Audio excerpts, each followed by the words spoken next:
যেদিন শেখ হাসিনার পতন হয় সেদিন তিনি জাতির উদ্দেশ্যে একটি ভাষণ দিয়েছিলেন। সেই ভাষণে তিনি বলেছিলেন যে তার কাছে প্রাইম মিনিস্টার পদত্যাগপত্র পেশ করেছেন, সেটিকে তিনি অনুমোদন করেছেন।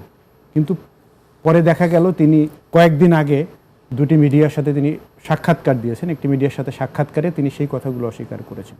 তখন তিনি বলেছেন যে তার কাছে কোনো পদত্যাগপত্র যায়নি। তো একজন রাষ্ট্রপতি যখন মিথ্যা কথা বলেন তখন তিনি রাষ্ট্রপতির পদে অধিষ্ঠিত থাকতে পারেন কি না। যিনি ফ্যাসিবাদের দোসর ছিলেন, খুনের দোসর ছিলেন, সেই কারণগুলোকে সামনে রেখে তারা সেখান থেকে ওয়াক আউট করে। প্রধান বিরোধী দল রাষ্ট্রপতির ভাষণকে কেন্দ্র করে তারা যে ওয়াক আউট করেছে, তো সেই ভাষণটি আমি জায়গায় বসে শুনতে না পারলেও পরে আমি দেখেছি তিনি ভাষণে কি বলেছেন। তো এই কথাগুলো বিরোধী দলের যিনি নেতা, বিরোধী দলীয় নেতা, তিনি বলেছেন যে তারা 3টি কারণে সংসদ থেকে তারা আজকে ওয়াক আউট করেছেন।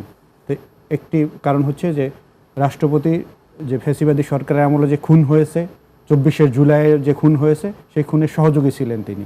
আরেকটি কারণ বলেছেন যে 24 সালে তিনি যে ভাষণটি দিয়েছিলেন, 2024 সালের যেদিন শেখ হাসিনার পতন হয় সেদিন তিনি জাতির উদ্দেশ্যে একটি ভাষণ দিয়েছিলেন। সেই ভাষণে তিনি বলেছিলেন যে তার কাছে প্রাইম মিনিস্টার পদত্যাগপত্র পেশ করেছেন, সেটিকে তিনি অনুমোদন করেছেন। কিন্তু পরে দেখা গেল তিনি কয়েকদিন আগে দুটি মিডিয়ার সাথে তিনি সাক্ষাৎকার দিয়েছেন। একটি মিডিয়ার সাথে সাক্ষাৎকারে তিনি সেই কথাগুলো অস্বীকার করেছেন। তখন তিনি বলেছেন যে তার কাছে কোনো পদত্যাগপত্র যায়নি।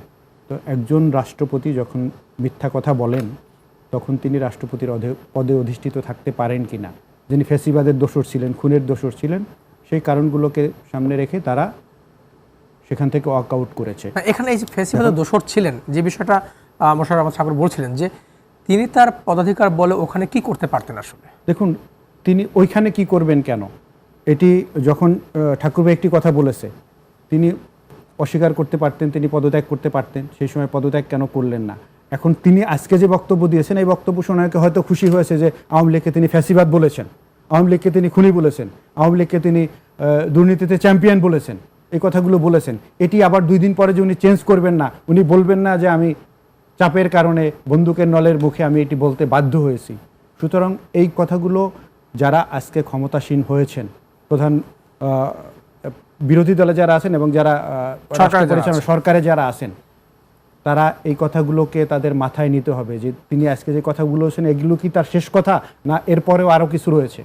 কারণ হচ্ছে যে আমরা দেখেছি যে আজকে আমরা সংবিধানের দোহাই দিচ্ছি, আমরা কি সংবিধানের কোনো ধারাবাহিকতা রক্ষা করে তাকে যে ভাষা বা যে বাক্যবাণে জর্জরিত করা হয়েছে সংসদে, এসব ভাষাগুলো কি যে সংসদের যে আচার বা যেটা সংস্কৃতি সেটার মধ্যে কি ঠিক আছে? দেখুন, আমার কাছে তো মনে হয় যে তাকে সংসদের যেখানে বিরোধী দল ওয়াক আউট করবার আগে সেখানে স্লোগান দিয়েছে, তাকে গেট আউট বলেছে, তাকে ফ্যাসিবাদের দোসর বলেছে, এগুলো তারা বলেছে। কিলার বলা হচ্ছে তাকে, জি কিলার বলা হচ্ছে, কিলার বলা হচ্ছে।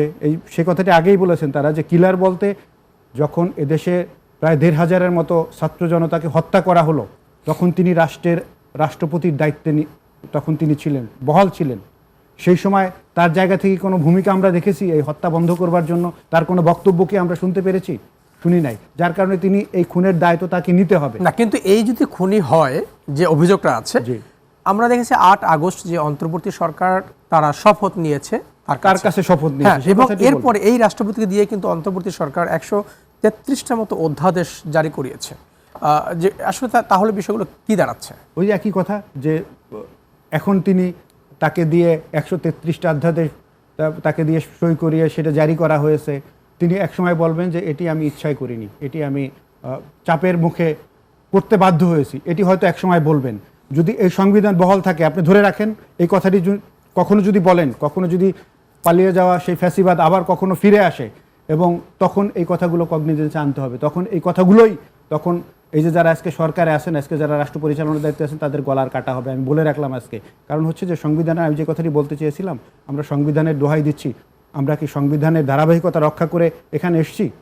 আপনি কি বলতে পারবেন যে হ্যাঁ সংবিধানের ধারাবাহিকতা রক্ষা করে শেখ হাসিনা পালিয়ে গেছে, এরপরে নতুন অন্তর্বর্তীকালীন সরকার আসছে, নতুন নির্বাচন হয়েছে, এখানে সংবিধানের ধারাবাহিকতা ছিল? বাংলাদেশের এই 13টি সংসদের কিন্তু আমরা ধারাবাহিকতা সবসময় কি ছিল? এরকম কি কখনো হয়েছে যে একটি সরকার সব পালিয়ে গিয়েছে?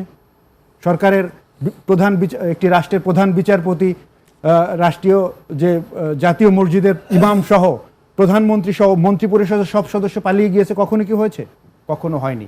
সুতরাং তারপরে এরকম একটি বিপ্লবের পরে সেটিকে আমরা বিপ্লব বলে স্বীকৃতি দিতে কার্পণ্য করলাম, স্বীকৃতি দিলাম না, তারপরে বললাম গণ অভ্যুত্থান।